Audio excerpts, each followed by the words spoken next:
Hello दोस्तों, स्वागत है आपके अपने YouTube चैनल एजुकेशन तरीका पर। तो आज मैं लेकर आया हूँ 10वीं वर्ग के लिए बहुपद चैप्टर से प्रश्न।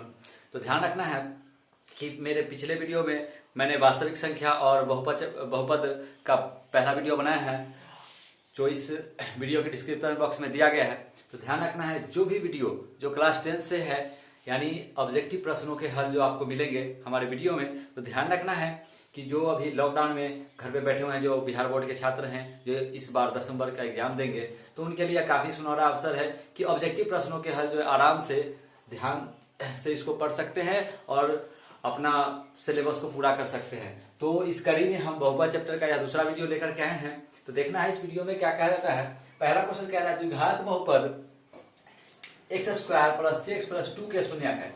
द्विघात बहुपद x² + 3x + 2 के शून्यक है। ध्यान रखना है, जब दोनों प्लस में रहे, ध्यान रखना है, एकदम सीधा ट्रिक, जब दोनों में प्लस रहे तो कुछ नहीं, ध्यान रखें, जब दोनों में प्लस रहे, ध्यान रखना, यानी x वाला पद भी प्लस रहे और अचर पद भी क्या रहे, प्लस रहे, तो देखना है कि दोनों माइनस आंसर होगा। दोनों शून्यक किसमें होगा, दोनों शून्यक जो होगा ऋणात्मक होगा। निकालने की कोई जरूरत नहीं है, फिर भी हम निकाल के बताएंगे। दोनों शून्य क्या होगा, ऋणात्मक होगा। दोनों शून्य क्या होगा, ऋणात्मक। तो देखिए, तो इसमें कौन सा है जो दोनों शून्य ऋणात्मक है, तो यही तो है, बात खत्म। ये तीनों नहीं होगा क्योंकि एक एक ऋणात्मक है। और मैंने क्या कहा, जब दोनों प्लस में रहे, जब दोनों किसमें रहे, प्लस में रहे, तो ध्यान रखना जो दोनों शून्यक जो होगा उसका क्या होगा, ऋणात्मक होगा। एकदम इजी सवाल।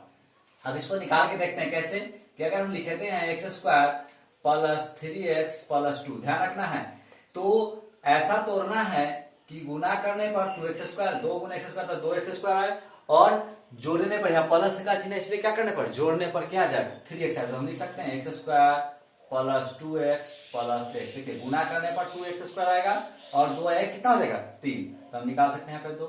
देखिए यहाँ पे कॉमन लेते थे, क्या जाएगा, x + 2 कॉमन ले लिए, क्या बचा यहाँ से, 1 कॉमन लिए, तो क्या बचा, x + 2। एक हो गया x + 1, एक हो गया x + 2। जब शून्य ज्ञात करना, मैंने क्या बताया था तब, यानी x + 1 = 0, इसलिए x = -1। उसी प्रकार x + 2 = 0, इसलिए x = -2। देखिए दोनों ऋणात्मक आ गया ना। तो ध्यान रखना है, एकदम इजी वे में। चलिए ठीक है, नेक्स्ट क्वेश्चन की ओर बढ़ते हैं हम लोग। नेक्स्ट क्वेश्चन क्या कहता है, नेक्स्ट क्वेश्चन कहता है यदि px = x² - 3x - 4, ध्यान रखना है, जब दोनों माइनस में रहे, जब दोनों किस में रहे, माइनस में रहे, और अचर पद बड़ा रहे, अचर पद क्या रहे, बड़ा रहे x वाले पद से, तो ध्यान रखना है कि जो बड़ा पद होगा वह जो बड़ा पद होगा प्लस में होगा, और जो छोटा पद होगा माइनस में होगा, उसका शून्यक। तो कैसे, ध्यान रखेंगे इसमें। अगर हम इसको लिखते हैं x², तो हम इसको तोड़ते हैं तो क्या लिखना पड़ेगा, x² + x - 4x। क्यों, क्योंकि x² में से 4x किया तो 3x, और x में अगर 4 से गुना करें तो -4x² आएगा, तो कितना आ गया, -4। यहाँ से हमने कॉमन लिया तो क्या आ जाएगा, x यहाँ x बचा, +1 कॉमन लिया, -4 कॉमन क्या बचा, x + 4। तो क्या हो गया, एक हो गया x - 4, एक हो गया x + 1। ये तो हो गया। तो मैंने क्या था, कहा था अभी जस्ट, मैंने आपको जस्ट कहा था कि ये जो बड़ा पद होता है, यहाँ पे 4 क्या है, बड़ी संख्या है, तो 4 क्या हो जाएगा, प्लस में, और एक क्या था, छोटी संख्या, इसलिए क्या किस चीज में आएगा, माइनस में। तो देख लेते हैं, x - 4 = 0, इसीलिए x बराबर कितना है, 4। इधर आते हैं x + 1 = 0, इसीलिए x बराबर कितना आ गया, -1। तो मैंने पहले भी कहा था, तो बोला कि इसमें से कौन एक शून्यक है, तो यहाँ देखते हैं -1 है, नहीं है, कितना है, 4 है, तो 4। ध्यान रखना है, जब दोनों माइनस में रहे तो एक जो बड़ा पद होगा, ध्यान रखना, अचर पद जो होगा अगर बड़ा रहे, अचर पद क्या रहे, बड़ा रहे, माइनस में रहे, प्लस में x वाला पद भी किसमें रहे, माइनस में रहे, तो जो उसका बड़ी संख्या होगी वो हमेशा धनात्मक होगी, और छोटी संख्या हमेशा क्या होगी, ऋणात्मक होगी। नेक्स्ट क्वेश्चन की ओर बढ़ते हैं। कहता है px = x² - 2x - 6 दे रखा है। px = x² - 2x - 6 के शून्य क्या है, अल्फा, बीटा हो तो अल्फा, बीटा, अल्फा × बीटा। तो हम जानते हैं कि द्विघात बहुपद का व्यापक रूप क्या था, x² + bx + c। इसी के रूप का दिया है x² - 2x - 6, ये हो गया c का मान, और x का गुना के यहाँ पर b है, तो यहाँ पर b का मान कितना होगा, -2, और इसमें x² के पीछे कुछ नहीं का मतलब कितना होता है, 1, यानी a का गुना कितना है, a का मान कितना हो गया, 1। यानी हम कह सकते हैं a = 1, b = -2 और c = -6। तो फार्मूला आता है alpha into beta. Alpha into beta को हम बोलते हैं शून्यकों का गुणनफल। अल्फा इंटू बीटा को क्या बोलते हैं? शून्यकों का गुणनफल। तो शून्यकों का गुणनफल का सूत्र क्या होता है बताइए? सी बटा ए। सी का मान कितना है? -6। ए का मान कितना है? 1, यानी इसलिए आंसर कितना है? -6। यहाँ पे -6 आंसर। तो इस प्रकार से हम ध्यान रखेंगे कि जो भी क्वेश्चन है, जो भी क्वेश्चन अगर आपको डाउट लगता हो तो आसानी से इसको देख करके आप सॉल्व कर सकते हैं। और आगे भी ऐसे ही निरंतर आपको वीडियो मिलते रहेंगे। काफी परीक्षा भी से काफी इंपॉर्टेंट आप लोग के लिए क्वेश्चन है। और भी जो वीडियो मिलेंगे आपको, और भी जो क्वेश्चंस मिलेंगे एकदम या तो परीक्षा में आने वाले हैं या परीक्षा में आए हुए हैं 2018-19 के परीक्षा में या 20 के परीक्षा में। और निश्चित रूप से जो मेरा वीडियो है आपको अच्छा लगेगा। अगर यदि अच्छा लगता है तो निश्चित रूप से लाइक और शेयर ज्यादा से ज्यादा करें, ताकि अन्य विद्यार्थी को भी फायदा हो सके और अन्य विद्यार्थी भी क्या करे, इसका लाभ उठा सके। कम समय में आपको मैं जरूर ट्रिक ऐसा बताऊंगा कि कम समय आप ये क्वेश्चन को सॉल्व कर सकते हैं। बढ़ते हैं नेक्स्ट क्वेश्चन की ओर। अगला क्वेश्चन क्या कहता है? अगला क्वेश्चन कह रहा है कि निम्न में 21 द्विघात बहुपद के शून्यकों का योग -3 तथा गुणनफल क्या है? 2 है। तो अब जानते हैं द्विघात बहुपद के लिए आपका सूत्र होता है px बराबर x² माइनस शून्यकों का योग। क्या होता है? शून्यकों का योग इंटू x प्लस शून्यकों का गुणनफल। क्या होता है? शून्यकों का गुणनफल। तो बस रख दीजिए। तो x² और शून्यकों का योग क्या दे रखा है? -3। तो -3x प्लस गुणनफल कितना दे रखा है? 2। तो हो गया minus minus plus x² plus 3x plus 2। कौन सा क्वेश्चन नंबर है देख लेना है। ऑप्शन नंबर है ए। फॉर्मूला ध्यान रखें, द्विघात बहुपद का सूत्र होता है कि x² माइनस शून्यकों का योग इंटू x प्लस शून्यकों का गुणनफल। तो मैंने शून्यकों का योग के जगह पर -3 को रख दिया क्योंकि दिया हुआ था -3 और गुणनफल दे रखा था 2। तो मैंने गुणनफल 2 रखा तो देखा क्या क्या आया? x² plus 3x plus 2। ये हमारा आ गया द्विघात बहुपद। नेक्स्ट क्वेश्चन देखते हैं कि कहा यदि बहुपद x² minus 9x plus a के मूलों का गुणनफल। तो हम जानते हैं कि मूलों का गुणनफल मतलब अल्फा इंटू बीटा। क्या होता है फॉर्मूला? सी बटा ए। तो सी मेरा क्या है यहाँ पे? सी मेरा हो गया यहाँ पर ए। सी मेरा क्या हो गया? ए। सी हो गया मेरा ए और ए का मान कितना हो गया? x² का गुणन कितना है? 1 है। क्या हो गया? 1। अब इतना का गुणनफल कितना है? 8 है दे रखा है। यानी हम कह सकते हैं गुणनफल कितना दे रखा है? 8 दे रखा है। तो हम कह सकते हैं कितना हो गया? 8 बटा 1। यही तो ए का मान हो गया। ए का मान कितना हो गया मेरा? 8। जो दे रखा था बोला कि शून्यकों का गुणनफल यानी alpha into beta. Alpha into beta का मान क्या था? सी बटा ए। तो मैंने लिख दिया सी बटा ए। तो सी का मान हो गया यानी ये होता है x² प्लस bx प्लस सी। तो ये हो गया सी। ये हो गया माइनस बी का ये हो गया हमारा x का गुणा यानी -9। तो हमको इससे कोई लेना देना कि बोला x² का गुणा क्या होता है? a। तो यहाँ मैंने लिख दिया सी बटा ए। अब सी बटा ए, तो सी का मान क्या? सी का मान यहाँ पर देख रहे हैं, सी का मान क्या है? ए है। तो ये लिख दिया। ए का मान मतलब x² का गुणा। x² का गुणा कितना है यहाँ पर? 1 है। तो मैंने 1 रख दिया। अब बोला कि मूलों का गुणनफल कितना है? 8 के बराबर है। तो मैंने उसके गुणनफल को 8 के बराबर कर दिया। तो मैंने देखा कि ए बराबर कितना गया? 8 और ए का मान तो 1 है ही। कितना हो गया मेरा? इसलिए सी ऑप्शन। अगला क्या देखिए, यदि x बराबर है तो दोनों समीकरणों में इतना और करा x² plus x plus a बराबर 0 और bx² प्लस bx प्लस 3/0 का मूल हो तो a इंटू बी यानी a और b को गुना करने पर क्या होगा? तो बस दे रखा है x का मान तो हम लिख देंगे। क्या देखा? x² plus x। अब इधर प्लस में है, इधर आएगा तो -a। तो हम क्या रख सकते हैं? देखिए x का गुना यानी 1 का स्क्वायर प्लस 1 बराबर -a रख सकते हैं। तो मैंने क्या कर दिया? 1 का स्क्वायर तो हो गया 1 बराबर -a। अब जानते हैं माइनस है इसलिए a बराबर क्या हो गया? -1। क्योंकि ये किस चीज में है? माइनस में, इसलिए का मान क्या हो गया? -1। नेक्स्ट है b गुना x²। क्या लिख सकते हैं हम लोग? हम लिख सकते हैं bx² प्लस bx। अगर 3 प्लस इधर आएगा तो -3। हम लिख सकते हैं तो b गुना 1 का स्क्वायर प्लस b गुना 1 -3। तो क्या देखते हैं? b गुना 1 का स्क्वायर तो 1 के होता है। तो b एकम b प्लस फिर b एकम क्या आ गया? b बराबर -3। तो क्या हो गया? 2b बराबर -3। इसलिए b बराबर क्या आ गया? सॉरी 1 कितना यहाँ पर 2 हो गया था ना। तो यहाँ पर बी का मान कितना होता है, ए का मान -2, तो क्या होगा बताइए कि -3/2, सॉरी यहाँ पर -3 आ गया, इसलिए बी बड़ा कितना गया -3, इधर गुना में 2 है, इधर आया था बटा में, बस हमको मिल गया ए का मान, मिल गया बी का मान। क्या बोला, a इंटू बी, तो कर दीजिए, ए का मान कितना मिला -2, ए का मान कितना मिला -2, और बी का मान कितना मिला -3/2 गुना -3/2, 2 से 2 एक मतलब माइनस से खत्म, क्या गया माइनस माइनस प्लस, यानी कितना आंसर 3, इसीलिए ए बी का मान कितना आ गया मेरा 3, ऑप्शन नंबर बी।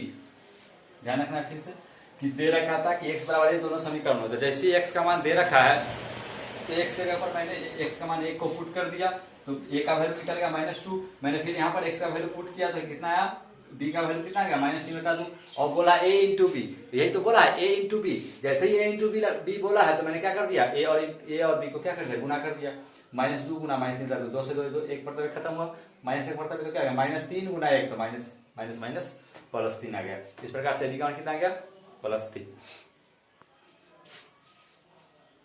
बढ़ते हैं अगले क्वेश्चन, बढ़ते हैं अगले क्वेश्चन की ओर। तो अगला क्वेश्चन क्या कहता है, ध्यान देखना है। अगला क्वेश्चन कह रहा है यदि बहुपद x² - x + 1 के शून्य क्या है, अल्फा बीटा हो तो 1/α + 1/बीटा का मान क्या होगा। तो सबसे पहले ध्यान रखना है, इसमें सबसे पहले ध्यान रखना है 1/α + 1/बीटा, भिन्न का जो जानते हैं अल्फा क्या जाएगा, अल्फा इंटू बीटा, तो क्या हो जाएगा, अल्फा से अल्फा कटेगा तो क्या हो जाएगा यहाँ पर बीटा, प्लस है तो प्लस, बीटा से बीटा का क्या हो जाएगा, यहाँ आ जाएगा अल्फा, तो क्या हो जाएगा, तो क्या अल्फा + बीटा बटा अल्फा इंटू बीटा, तो अल्फा प्लस बीटा का मान क्या होता है -b/a, अल्फा प्लस बीटा का सूत्र क्या होता है -b/a, और अल्फा इंटू बीटा का क्या होता है c/a। तो आप जानते हैं क्या हो गया कि a से क्या हो गया खत्म, इसलिए -b/c, यानी इतना का मान जो है, यानी 1/α प्लस 1/बीटा का मान कितना आ गया -b/c। इसको ध्यान रखना है क्योंकि परीक्षा में एकदम आना ही आना है।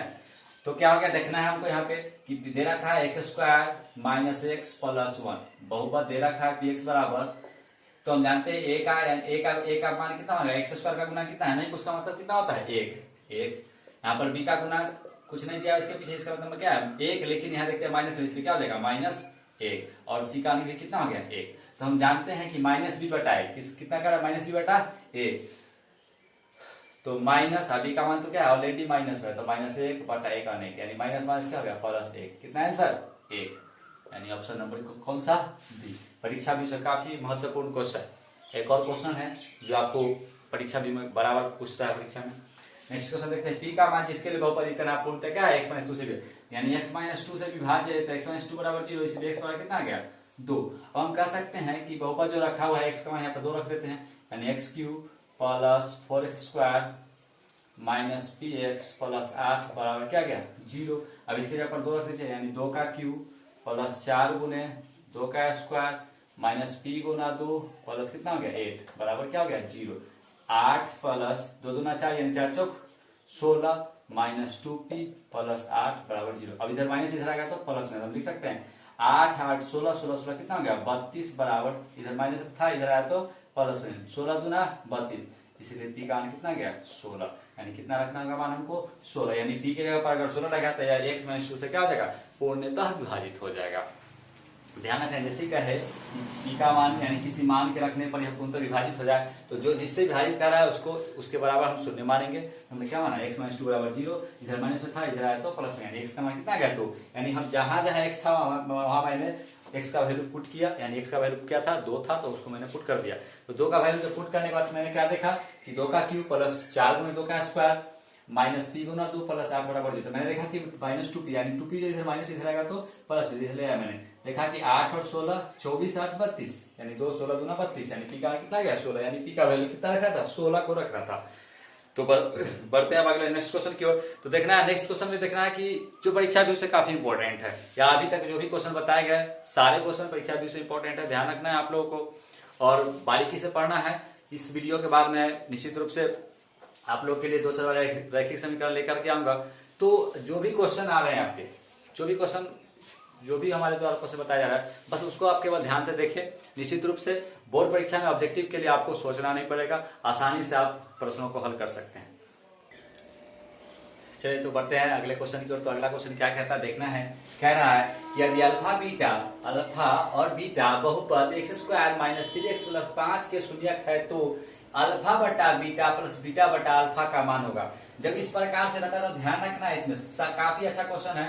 तो हो जाएगा अल्फा और बीटा का जो लघुत्तम हो जाएगा अल्फा इंटू बीटा, और बीटा से बीटा खत्म तो क्या हो गया alpha into alpha, alpha square, और प्लस बीटा अल्फा से अल्फा खत्म यानी क्या हो जाएगा बीटा स्क्वायर। इसका सूत्र क्या हो गया अल्फा प्लस बीटा का whole square minus 2 into alpha into beta बराबर अल्फा इंटू बीटा, यानी a square plus b square का सूत्र होता है ए प्लस बी के होल स्क्वायर माइनस 2ab। बस उस सूत्र को उतार देना है। अब बस हमें क्या करना है यहाँ पे से मान को उतार लेना है पहले। तो क्या x² माइनस 3x प्लस 5 अगर बहुपद दे रखा है px बराबर, तो हम लोग यहाँ देखते क्या है कि a का मान कितना हो गया हमारे पास, a का मान x² का गुना कुछ नहीं का मतलब क्या होता है 1, तो a का मान कितना हो गया 1, b का मान x का गुना x में कितना से गुना किया -3 से, यानी देखिए कुछ नहीं का मतलब होता है 1, यानी x² में कितना से गुना किया 1 से, इसलिए x² का गुना कितना हो गया 1, यानी a का मान हो गया 1, x में कितना से गुना किया -3 से, यानी b का मान कितना हो गया -3, और c का मान कितना हो गया 5। तो हम जानते हैं अल्फा प्लस बीटा क्या होता है फॉर्मूला माइनस बी बटा ए, क्या होता है फॉर्मूला माइनस बी बटा ए, तो माइनस बी बटा ए। तो हम जान गए क्या हो गया, तो माइनस तो ऑलरेडी है तो -3 अब बटा ए का कितना है यानी माइनस माइनस प्लस कितना गया 3। अल्फा इंटू बीटा क्या था फॉर्मूला सी बटा ए, सी का मान कितना है 5, ए का मान कितना है 5 एकम 5, यानी हमको मिल गया अल्फा प्लस बीटा का मान 3 और अल्फा इंटू बीटा का मान कितना है 5। तो वहां रखेंगे क्या हो गया अल्फा प्लस बीटा का मान कितना है बताइए 3, कितना है 3, यानी 3 का स्क्वायर माइनस 2 गुने अल्फा इंटू बीटा का मान कितना है बताइए, अल्फा इंटू बीटा का मान कितना है 5, अब बटा अल्फा इंटू बीटा का मान कितना है बताइए, अल्फा इंटू बीटा कितना है 5, तो क्या बताइए 3 तिहाई 9 माइनस 5 गुना 10 बटा कितना 5, कितना आगे देखिए 9 से 10 क्या होता -1 बटा 5, क्या -1 बटा 5 इसमें है नहीं है, तो क्या आ जाएगा इनमें से कोई नहीं, यानी कितना है -1 बटा 5, क्योंकि 9 में से 10 क्या कितना आ जाएगा -1। तो ध्यान रखना जो पिछला क्वेश्चन था क्वेश्चन नंबर 7 और क्वेश्चन नंबर 9 काफी इंपॉर्टेंट है, परीक्षा से बराबर क्वेश्चन पूछे जाते हैं। नेक्स्ट क्वेश्चन इसमें देखना है, इसमें देखिए मैंने पहले भी कहा था देखना है कि पहले क्या है दोनों की चीज में है माइनस में, जब दोनों माइनस में हो तो मैंने पहले ही कहा था जब दोनों माइनस सबसे बड़ा पद प्लस में होगा और छोटा पद किस में होगा माइनस में। तो इसमें बड़ा पद देखते हैं कौन है 3/2, देखिए 3/2 इसमें 3/2 माइनस में है, जो बड़ा पद क्या हो गया माइनस में हो गया, ये देखते 3/2 देखिए तो एक दोनों प्लस में है, ये तो होगा ही नहीं, मैंने क्या कहा बड़ा पद प्लस में छोटा पद माइनस में, तो यहाँ पर देखिए बड़ा पद भी प्लस में छोटा पद भी प्लस में, तो ये होगा ही नहीं। अब आते हैं यहाँ पर बड़ा पद ही माइनस में हो गया, ये होगा ही नहीं, और दोनों पद माइनस में होगा, ये होगा नहीं, यानी ऑप्शन नंबर क्या आंसर ए आंसर सीधा। लेकिन इसको बनाने का तरीका हम देखते हैं क्या है 6x² माइनस 7x माइनस 3, देखते हैं x² वाला पद कितना है 6, यानी 6 18 कितना है 18x², लेकिन किस में माइनस में, यानी इसको हमें 7x को ऐसा तोड़ना है कि गुना करने पर -18x² है और यहाँ पर माइनस का चिन्ह यानी घटाने पर कितना है -7x है। तो क्या हम लिख सकते हैं 6x² क्या लिख सकते हैं 6x² minus 9x plus 2x minus कितना 3। हमने क्या देखा कि 2x में से 9 जाएगा तो -7 आ जाएगा, या हम लिख सकते हैं प्लस 2x और माइनस कितना x 9x। तो हमने क्या देखा कि यहाँ पर 2x कॉमन ले सकते हैं, तो 2x हमने क्या कर लिया कॉमन ले लिया, तो क्या बचा है इस पे 3x, इसमें से क्या बच गया 1 प्लस में -3 कॉमन ले लिया तो क्या बचा 3x प्लस 1, तो क्या हो गया एक आया 2x माइनस 3, एक आ गया 3x प्लस 1। यही तो हो गया कि 2x माइनस 3 बराबर 0, तो 2x बराबर 3, इसीलिए x बराबर 3/2। देखिए एक प्लस में बड़ा पद किस चीज में आ गया प्लस में, छोटा पद देखिए 3x प्लस 1 बराबर 0, तो 3x बराबर कितना आ गया -1, इसीलिए x बराबर -1/3। तो मैंने पहले ही कहा था कि जो बड़ा पद होगा हमेशा ध्यान रखें जब दोनों माइनस में रहे तो जो बड़ा पद होगा वो प्लस में होगा और जो छोटा पद होगा किस चीज में होगा माइनस में। तो काफी अच्छा क्वेश्चन था।